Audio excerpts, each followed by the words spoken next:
안녕하세요. 경제 읽어주는 남자 김광석입니다. 오늘 키포인트 클래스는 돈의 모든 것, 창업의 모든 것, 창업의 신이라고 불려지고 계시는 자칭입니다. 네. 이용구 대표님과 함께 하도록 하겠습니다. 안녕하세요. 네, 안녕하세요. 인사 한번 반갑습니다. 부탁드립니다. 네, 안녕하세요. 저는 그 20년 네. 정도 창업 컨설팅을 했습니다. 네. 그래서 20대 중반에 시작해서 어느덧 이제 20년 넘게 창업 컨설팅을 했는데 강산이 벌써 두 번이 변했네요. 강산이 두 번이 변하는 동안 창업 시장도 엄청난 변화를 겪었고 또 프랜차이즈 시장도 엄청난 변화를 겪었습니다. 그래서 네. 그 얘기를 오늘 사실 이 모든 걸 다 그 말씀드리기엔 시간이 모자랄 수도 있겠지만 네. 최대한 최대한 좀 도움되는 뭐 그런 네. 말씀 드리도록 하겠습니다. 네. 아마 여러분들 익숙하신 분들은 특히 무한도전 쩐의 전쟁에서 만나보신 분이고요. 거의 뭐 개그맨을 웃기는 전문가. 영상 나올 거죠? 이렇게 네, 영상 몰라요. 나올지 안 나올지 저작권 몰라요. 때문에. 네, 하여튼 그래서 무한도전에 나왔던 유일한 창업 전문가이시고요. 네. 제가 아는 한 우리나라에서 창업하면 이제 이용구 검색해 보시면 가장 유명하시고 뭐 경력도 워낙 훌륭하시니까. 네. 자, 어쨌든 이야기를 좀 본격적으로 네네네네. 이어갈 텐데요. 한번 질문을 좀 많이 드려볼게요. 네, 무엇이든 다 창업 좋습니다. 전문가가 오셨으니까 지금 뭐 코로나19 사태로 인해서 우리 자영업자, 우리 소상공인 여러분들 정말 힘드시잖아요. 네네, 그렇습니다. 이런 관점에서 지금 장사해도 될까요? 장사해야만 할까요? 장사해도 될까요? 가장 중요한 질문. 이 질문은요. 예. 뭐 모두가 다 저한테 하는 얘기인데 네네. 20년 전이나 지금이나 똑같이 네. 네, 지금 장사해도 될까요? 이제 이런 얘기 하는데 예. 그 뭐 그런 얘기 많이 하잖아요. 네. 그 위기에서 분명 기회를 찾을 수 네. 있고 네. 뭐 저보다 더 워낙 유능하고 똑똑하신 분이니까 아이고, 뭐 그런 강연도 하시겠지만 네. 실제로 그 이게 원래 봄 가을철에 네. 그 창업 수요가 굉장히 많아요. 그러니까 창업하러 네. 그 뭐죠? 그 이사철하고 똑같아요. 봄 가을에 이제 약간 따뜻할 때 창업하겠다고 이제 나오는 분들이 많은데 그렇죠. 특히 올해는 이제 뭐 다 아시다시피 뭐 그 코로나19 때문에 제가 체감하는 거는 사실 분석은 못 해봤지만 네. 체감하는 정도는 작년에 비해서 한 10분의 1 정도 이하로 줄어들었다. 예비 창업자분들이. 네. 근데 이것은 무엇을 얘기하냐면 그에 연관된 모든 산업이 완전 올스톱이다. 굉장히 심각한 거죠. 예. 그래서 혹자들은 야 지금 장사하면 망하지 않을까라는 얘기를 하는데 저는 그것을 기회를 어디서 찾냐면 오히려 지금 그 제가 이제 20년 이상 컨설팅 했다 그랬잖아요. 사상 유례 없이 권리금들이 어마어마하게 떨어지고 있고요. 어마어마하게 떨어져. 지금 뭐 강남역이라든지 뭐 네. 명동은 말할 나위 없고 네. 일반 그 지역 상권들도 권리금이 굉장히 많이 떨어지는 상황. 그래서 제 생각이지만 뭐 코로나가 언젠가는 끝날 거고 네, 네. 끝나게 되면 다시 수요가 폭발할 거라고 보여지거든요. 그렇죠. 예, 왜냐하면 지금 숨어 있는 예비 창업자들이 그때 다 뛰어나온다. 더군다나 예비 창업자뿐만 아니라 고용 시장이 엄청나게 위축되니까 네. 소위 이제 임금 근로자들이 네. 이제 퇴직을 당하든 다 퇴직을 그렇습니다. 하든 나오면 이제 그제서 뛰어드는 사람이 많이 있을 거라고 그렇습니다. 보고 있어요. 그래서 제가 지금 말씀을 드리면서도 네. 진짜 지금 소름이 좀 돋았어요. 왜요? 왜냐면 그 지금 그 그냥 진짜 돋았어요. 진짜 돋았어요. 예. 돋았어요. 네. 의심이 많으시군요, 네, 박사님. 네, 말씀하시죠. 그래서 네. 다 뛰쳐나오기 때문에 그 제가 봤을 때는 그동안 보지 못했던 그런 그 모르겠어요. 경제를 크게 읽어주시는 분들은 이제 또 저와 또 자영업하고는 또 뭐 잘 모르겠지만 네. 어쨌든 먹고 살아야 되는 자영업자분들이 폭발적으로 이제 뛰쳐나올 것이다. 그래서 그렇게 되면 권리금들이 높아지거든요. 그렇죠. 그때서 높아지는 맞습니다. 그리고 또 한 가지는 거죠. 지금 이거 키포인트네요. 창업 관점에서 중요한 시점이다. 맞습니다. 오히려. 예. 그리고 또 예. 한 가지는 지금 착한 임대인 운동 네. 벌어지고 있잖아요. 예. 지금 실제로 진짜 좋으신 분들은 네. 월세를 깎아주고 계시고 네. 좀 좋지 않으신 분들은 예. 여전히 월세를 깎아주지 않고 오히려 그렇겠죠. 월세를 올리시는 분이 있어요. 이때 옥석이 가려지거든요. 그래요? 그래서 그 지금 착한 임대인 운동 하면서 임대료가 좀 낮아진 그 임대인에게 오히려 조금 딜이라고 해야 될까요? 네. 임대인과 딜을 좀 더 해서 예. 임대료를 더 대폭 낮춰서 입점할 가능성이 높아요 지금. 그래서 굉장히 좋은 시기예요. 임대료 그냥 갑자기 생뚱맞는 질문인데요. 네. 강남역에 예를 들어서 그냥 김밥집을 내가 하나 하겠다. 네. 조그마한 김밥집을 하겠다. 네. 임대료 얼마 정도 됩니까? 15평에 월세 1,000만 그럼. 원입니다. 네, 그 그러면 정도 하죠. 그냥 대충 계산을 해봐도 월세 1,000만 원인데 순 월세 그러니까 임대료를 제외한 나머지 순 마진이 1,000만 원이면 이제 0원이 되는 거잖아요. 네, 그렇죠. 근데 임대료가 만약에 뭐 700만 원, 500만 원으로 줄어들면 맞습니다. 그냥 평상시와 같은 매출만 이어져도 맞습니다. 상당한 이익을 보는 거죠. 맞습니다. 저 계산 맞습니까? 맞습니다. 왜냐면 그 장사라는 게 그 장사가 잘 되면 네. 뭐 상관없는데 장사가 안 되면 어디서 나가냐면 너무 잘 아시겠지만 고정비에서 그렇죠. 예 그냥 무조건 까지거든요. 그렇죠. 그래서 장사가 안 되면 재료비는 뭐 아낄 수 있는 거고 그렇죠. 또 인건비는 그냥 뭐 안 됐지만 해고를 하거나 그렇죠. 내 가족이 뛰어들어서 뭐 무급종사자식으로 그렇죠. 뛰어들면 되는데 네. 이 고정비 이 하나님 위에 건물주라고 하는 네. 이분들과 딜이 아예 안 돼요. 왜냐하면 계약을 맺고 끝나는 종료 날까지는 무조건 이 돈을 내야 되는데 왜냐면 그 임대료에 오고자 하는 다른 사업자들이 많이 있으니까. 맞습니다. 그러니까 이제 계약이 이게 딜이 안 되는 거죠. 안 되는 거죠. 네. 왜냐하면 이 사람 입장에 그 건물주 입장에서는 지금 월세를 굳이 받고 있는데 네. 이게 자영업하시는 분들 잘 아시겠지만 네. 임대차가 종료가 돼서 나가는 사람은 거의 없고요. 네네. 기존의 장사 운영하면서 권리금 주고받으면서 나가는 거라서 네네. 중간에 나가는 거기 때문에 예. 건물주 입장에서는 굳이 월세를 깎아줄 이유가 없는 거죠. 아. 오히려 그냥 네가 계속해. 네가 왜 나가니? 예. 그래서 그러나 이제 지금 사회적 분위기상 예. 임대료가 낮아지는 수준이고 네. 오히려 높이면 그 남의 눈총을 받는 상황이라서 오히려 저는 이 상황 오히려 지금 예. 네. 그러면 지금 이용구에게 연락하라 이겁니까? 네. 전화번호 뜨고 있죠? 그러면 저는 제가 지금 만약에 창업을 한다고 했을 때 네네네. 제가 진짜 지금 궁금한 것들 네네네. 여쭤보고 싶은 네. 거예요. 그러면 이용구를 찾으려면 네. 어떻게 해야 됩니까? 제가 뭐 저한테 연락하시면 제가 번호 드릴 수 있지만 진짜 이 번호를 말씀드려도 돼요? 아니요. 그러니까 번호 안 되잖아요. 어떤 방식으로 뭐를 네. 찾아가면 돼요? 그 몇 가지가 있는데요. 가장 좋은 거는 그 창업의 신이라는 유튜브를 제가 지금 하고 창업의 있습니다. 신이라는 유튜브. 네. 예. 구독자 1000명 1000명 창업의 신 유튜브 도와주십시오. 1000명밖에 안 되시네요. 이제 뭐 본격적으로 네. 하고 있는데 어쨌든 최근에 들어와서 네네. 이 창업의 신의 그 유튜브를 지금 활발하게 하고 있는데 거기에 네. 카카오 채널을 제가 주소를 넣어놨더니 네. 와, 밤 12시 넘어서도 카톡이 와요. 그런데 네.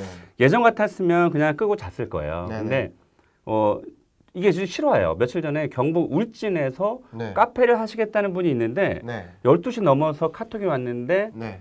권리금을 4천만 원을 주는데 이게 맞느냐? 네. 비싼 거냐? 이런 카톡들이 와요. 그래서 그 예전 같으면 그냥 끄고 다음날 아침에 전화했을 텐데 네. 그 문구 자체가 굉장히 다급한 상황. 네. 그러니까 꼭 계약을 마침 그 다음날 해야 될 상황인 것 같아서 카톡을 했는데 네. 전화로 하면 안 되겠네요. 그래서 예. 왜냐면 카톡은 너무 길어지니까. 그러니까 예. 그래서 이왕 그렇게 된 거 전화하세요라고 하고 제가 몇 년 만에 밤 12시 넘어서 전화를 받았는데 이게 40분 통화를 했는데 예. 그분에게 굉장히 큰 도움이 됐다고. 그래서 이제 그러고 나니까 좀 잠은 줄어들었지만 네.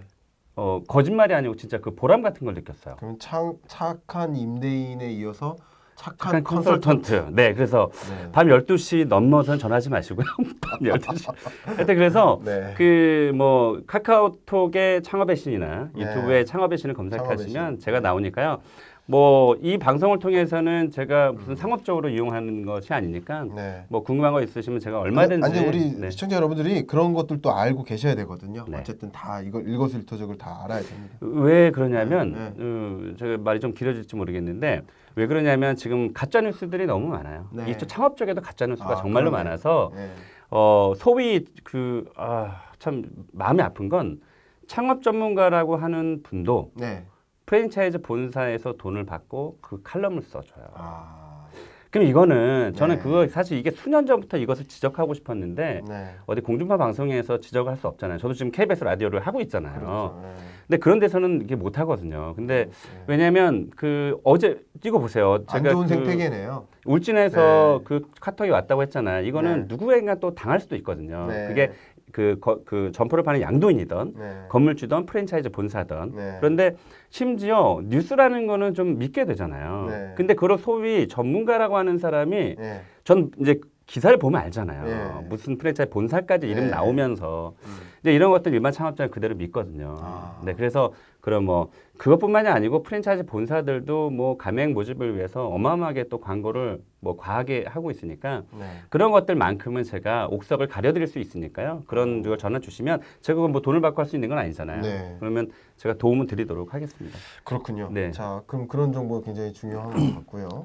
자, 그러면 지금 장사를 해야 되겠다라는 이제 생각이 좀 드는 것 같아요. 네, 그래서 아, 그거를 네. 제가 정리를 네. 짤막하게 해드리면 아직 정리가 안 된 거죠? 안 됩니다. 아, 이거 우리 하루 종일 해야 되겠는데? 출연료도 얼마 안 되는데 이거는 출연료만큼만 하세요. 역시 경제 전문가. 네, 말씀하시죠. 네, 그래서 어떻게? 그 네. 최근에 네. 뭐 제 뭐 자랑은 아니지만 네. 제가 그 모 대학교에서 네. 이제 그 평생교육 과정에서 가르친 친구가 네. 27살짜리 친구가 있는데 그 중에 이번에 충몰에다가 이 코로나 상황에서 오픈을 했어요. 오. 오픈했는데 지금 하루 매출이 120, 130, 평수도 뭐 10평밖에 안 돼요. 아, 그러니까 그렇게 잘하는 친구들도 있거든요. 그렇죠. 네, 그래서 뭐 저는 저는 잘하는 모델을 많이 말씀해 주시면 도움이 되겠네요. 맞습니다. 이제 네. 그런 것도 뭐 다음 기회가 또 되면 또 말씀드리겠지만 어쨌든 지금 위기 속에서 분명히 네. 기회를 잡는 사람들이 있다. 네. 그리고 제가 두 가지 아까 말씀드렸잖아요. 뭐 좋은 임대인 만나서 임대료를 딜할 수도 있고 네. 권리금도 싸게 얻을 수 있다라는 점이 좋습니다. 뭐 굉장히 큰 기회라고 볼 수 있습니다. 아, 저는 네. 지금 여러 전문가, 여러 네. 고수, 대가들 분들과 말씀을 나눠보면서 네. 중요한 인사이트를 좀 받아가고 있는데 네. 지금은 그 어떤 것보다도 이 창업에 대한 고민이 엄청나게 커지고 있는 거고 구조적으로도 그렇고요, 네. 시점적으로도 그래요. 맞습니다. 그렇기 때문에 지금 오늘 주시는 말씀이 굉장히 많이 니즈가 있는 네. 그런 이야기일 것 같아서 저도 기대가 많이 됩니다. 네. 그리고 또 한 가지는 저도 네. 이제 우리 김학수 박사님께 강의도 제가 들었지만 네. 뭐 그런 쪽은 저보다 더 잘하시겠지만 우리나라가 그 OECD 국가 중에서 자영업비율이 굉장히 높잖아요. 네. 그래서 오히려 이런 뭐 방송을 통해서 또 지금 위기인 상황에서 정말 팩트를 뭐 시간은 좀 모자르지만 네. 그런 뭐 그 엑기스만 좀 드릴 수 있도록 하겠습니다. 그렇게 하겠습니다. 네. 자, 그럼 어쨌든 지금 장사해도 될까요라는 말씀에 대해서 뭐 해도 된다, 할 필요성이 있다, 준비를 지금 해야 된다라는 그런 종류의 말씀이신데, 네. 자, 그럼 이제 장사를 합니다. 네, 그러면 일단 가장 중요한 게 아이템이잖아요. 맞습니다. 어디에 중점을 두고 아이템을 선정할 필요성이 있을까요? 이 브랜드를 얘기해도 돼요? 해도 됩니다. 상관없죠. 예. 제가 좋아하는 브랜드이기도 한데요. 네. 그 우리나라 1등 그 제과가 어디죠? 1등 제가 프랜차이즈. 파리바게트죠. 맞습니다. 네. 파리바게트죠. 네. 이 파리바게트가 그 한 50대 그 전후로 네. 창업자분들이 굉장히 많습니다. 네. 두 가지인데 하나는 뭐 파리바게트를 창업하려면 최소 뭐 한 3억 4배 정도가 드니까 네. 젊은 층에서는 사실 현실적으로 현실적으로 힘들죠. 그렇겠네요. 그래서 이제 50대 그 안팎에 계신 네. 분들이 많이 하시고 또 한 가지는 왜 그런 파리바게트 선택하느냐라는 질문을 던지면 망하지 않을 거니까. 네. 그러니까 망하지 않을 거라는 믿음이 있는 거죠. 그렇죠. 그러니까 본사가 망하지 않을 거라는 믿음. 그런데 재미있는 건 저는 이제 그 파리바게트의 슈퍼바이저 교육을 하러 들어가기 때문에 네. 제 말씀은 신뢰를 하셔도 되고요. 그 오케이. 친구들하고 대화를 하니까. 더 이상 그렇게 안 하셔도 다 신뢰하고 계세요. 알겠습니다. 말씀하세요. 네, 알겠습니다. 그래서 그런데 그 파리바게트를 하시는 분들은 이런 그 50대 중후반의 또 안팎의 분들인데 네. 이분들이 그걸 또 왜 선택을 하냐면 이제 장사를 하시면서 커피를 마시고 좋아하는 빵도 먹을 수 있고 이런 약간의 로망이 좀 있어요. 네. 네. 특히 여성분들의 대부분의 그 여성분들에게 제가 물어보면 네. 카페 하나 하는 게 꿈이다라고 하시는 분들이 있어요. 예. 그래서 요즘엔 파리바게트도 거의 카페랑 같이 겸하잖아요. 네. 그런데 제가 말씀드릴 건 이거예요. 내놓는 분들이 있는데 이걸 왜 내놓느냐 그러면 네. 너무 힘들어서예요. 힘들어서. 왜냐면 제과점이 진짜 중노동이거든요. 아침 7시에 출근해서 밤 12시에 문을 닫아요. 그러니까 내가 생각했던 이렇게 평소에 이렇게 다리 꼬고 커피 마시면서 예. 빵 쪼가리 이렇게 뜯어 먹으면서 문을 올리는 이런 걸 상상하시는데 실제로 그 장사를 하면 완전히 이거 중노동이거든요. 되게 중요한 말씀이시죠. 네. 어쩌면 우리가 알고 있는 파리바게트 사업은 맞습니다. 하루에 예를 들어 한 번 간다 그러면 한 5분 동안 머물면서 본 모습이 전부잖아요. 네. 근데 그분의 일상을 보면 굉장히 어려운 거라는 거죠. 제가 그 중학교 때 저희 집이 그 슈퍼를 했었어요. 네네. 그래서 제가 어렸을 때부터 그런 장사에 대해서 조금 배웠는데 네. 그 이런 제과점은 제가 100원 뛰기 장사라고 그래요. 그러니까 슈퍼는 10원 뛰기 장사라고 하고 이 빵은 100원 뛰기 장사라고 하거든요. 네. 그만큼 사실은 어찌 보면 박리담이에요. 그러니까 아. 풀로 돌아서 얼마 정도 수익이 남아가는 거거든요. 근데 어쨌든 가장 많이 내놓으시는 분들은 자기와 뭐 성격이 맞지 않거나, 그러니까는 소비자와 판매자 입장에서 또 다르거든요. 네. 그래서 운영 시간이라든가 아니면 그 자기의 그 라이프 스타일 자체가 다 깨져버릴 수도 있어요. 왜냐하면 이게 또 주인이 없으면 장사하기가 되게 힘들거든요. 네네. 아이도 봐줘야 되고, 네. 그러니까 하루 종일 또 붙어 있어야 될 상황도 있거든요. 그래서 그렇죠. 자기와 맞는 그런 아이템을 고르는 게 굉장히 중요한데 프랜차이즈 박람회 가보면 얼떨결에 네. 얼떨결에 그 장사하시는 분들도 많아요. 그래서 자기한테 맞는 옷을 입히는 게 가장 중요한데 네. 뭐 사실 그게 어려운 거죠. 왜냐면 이게 내가 장사해야지 하고 5년 전부터 10년 전부터 준비하면서 하시는 분들은 별로 없거든요. 네. 그런데 조금 더디 가더라도 좀 공부하고 준비하고 나에게 맞는 아이템을 선택하는 게 굉장히 중요하다.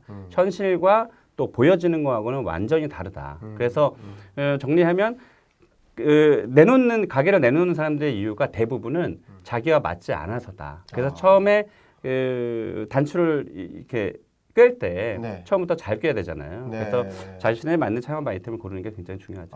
네. 그냥 무턱대고 좋아 보이는 창업 아이템이 아니라 나와 맞는 아이템이 무엇인지를 고민하라. 맞습니다. 이게 첫 번째 키포인트네요. 맞습니다. 너무 좋은 인사이트입니다. 미처 그걸 생각하지 않는 경우가 있거든요. 맞아요. 결국 이제 아무리 좋아 보이는 떡 좋은 빛 좋은 게살구라고 하더라도 그게 실제 내가 해보면 그게 굳이 나랑 안 맞는 경우도 많이 있을 텐데. 맞습니다. 그렇게 하다가 폐업으로 연결되는 것보다는 또 그렇죠. 네.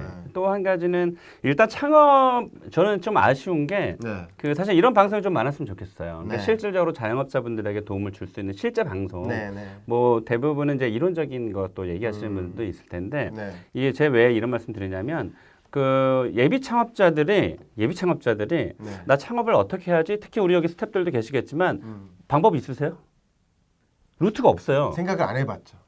그 알아볼 수 있는 방법이 아예 없어요. 네네. 그러면 창업을 우리가 어떻게 할까에 대한. 그 딱 하나야. 우리가 네이버에서 창업이라는 키워드를 치거나 네. 프랜차이즈라는 키워드를 쳐요. 네. 근데 난 정말로 네이버에서도 제가 좀 부탁드리고 싶은 건 뭐냐면 네. 그 아까 제가 가짜 뉴스라는 것도 말씀드렸지만 그냥 메인 화면이 뭐 우리가 파워링크라 그래서 네. 키워드 광고, 돈 주고 하는 키워드 네. 광고가 있고, 근데 다 상업성이죠. 네. 그 밑에 보면 이제 뉴스도 프랜차이즈를 홍보하는 뉴스밖에 없고 아, 실제로 몇 페이지 넘어가야 그나마 창업에 관련된 그런 뭐 데이터들이 나오거든요. 그래서 이런 네이버에서 이런 창업이나 프랜차이즈를 검색을 하면 실제로 도움이 되는 그런 데이터가 나오지 않는다. 그래서 어떻게 되냐면 오프라인에서 그걸 찾아야 되는데 네. 프랜차이즈 박람회를 가거든요. 네. 프랜차이즈 박람회 가면 진짜 뭐 우리 같이 말 잘하는 사람이 영업하면 진짜 떼돈 벌 거예요. 거기 부스에 앉아서 네. 사실은 뭐 제가도 마찬가지고 커피도 마찬가지고 떡볶이도 마찬가지지만 네. 1등부터 꼴찌까지의 브랜드가 있을 거 아니에요. 네. 네. 내가 꼴찌인데 꼴찌라고 하겠어요? 한 2, 3등이라고 얘기하겠지. 네. 네. 그리고 나서 금방 나는 1등, 우리 본사는 1등이 될 수 있을 겁니다라고 하면서 사실은 그 저희 같은 사람들은 얘기 들어보면 거짓말이라는 걸 아는데 네. 뭐 그 과장 광고, 허위 광고 그런 게 많겠다. 뭐 이런 멘트들이 많죠. 그래서 그런 것들이 조금 그 아이템 선택할 때도 네. 좀 그 아쉬운 부분들이 좀 있습니다. 그러면 일종의 광고라든가 네. 아니면 박람회에서 소개하는 어떤 프랜차이즈 자체적인 홍보성 멘트 이런 것에 너무 현혹되지 말아야 된다는 것. 맞습니다. 아이템 선택에서 중요하다. 맞아요. 그 말씀을 네. 하신 거죠. 중요한 네. 또 포인트인 것 같습니다. 그밖에 우리가 아이템 선택할 때 네. 창업 아이템을 고민할 때 고려해야 될 것 또 어떤 것들이 있을까요? 예. 일단 세 가지만 말씀드릴 텐데요. 네, 네. 일단 대중성이 있어야 된다. 그러니까 대중성이 있어야 사줄 된다? 사람이 많아야 된다는 거죠. 사줄 사람이 그쵸? 많아야 된다. 네. 아이템은 무조건 사줄 사람이 많아야 되죠. 물론 그 이제 뭐 그렇기 때문에 대중성 있는 아이템을 다 뛰어드니까 네. 치열한 경쟁이 될 수밖에 없고 네. 제가 최근에 그 코로나 그 19 이후에 네, 상권을 많이 가보거든요. 네. 그런데 역시나 네. 사실 요즘에 이제 웨이팅 걸리는 뭐 삼성역, 선릉역, 역삼역도 마찬가지고 뭐 금요일 날 가도 웨이팅 걸리는 가게는 거의 찾아볼 수 없는데 네. 웨이팅 걸리는 가게 한두 군데를 보면 다 고깃집이에요. 그러니까 어찌됐든 물론 이제 이제 고깃집들은 되게 굉장히 많지만 네. 그럼에도 불구하고 웨이팅 걸리는 곳들은 고깃집이다. 그래서 이게 남녀노소 누구나 좋아하는 뭐 그런 아이템이잖아요. 그래서 어쨌든 대중성 속에서 두 번째는 이제 차별화가 되어 있어야 되겠죠. 대중성에서 차별화.